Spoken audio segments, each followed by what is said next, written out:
My question is, our borders are fluid.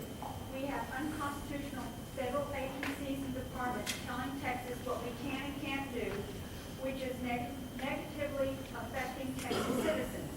Would you put in motion the 10th Amendment, which is the state's rights? I saw a bumper sticker recently that said 10 plus 1 plus 2 equals freedom.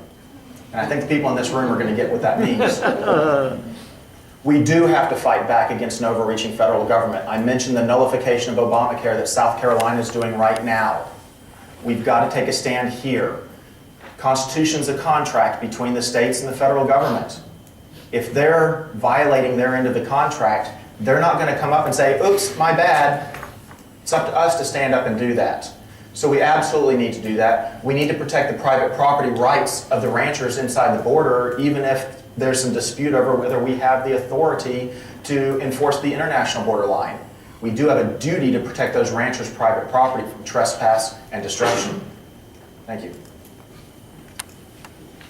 Back to the article that Congressman Burgess and I are working on. You know, I think that, and I know I'm state government, but where the federal government went wrong is their trampling of the 10th Amendment. And we had a bill supporting the 10th Amendment that was just kind of a message to Austin. But I think the federal, when the spending got out of control, is when they quit paying attention to the 10th Amendment. The federal government should do a few things and concentrate on those few things and do a few things well.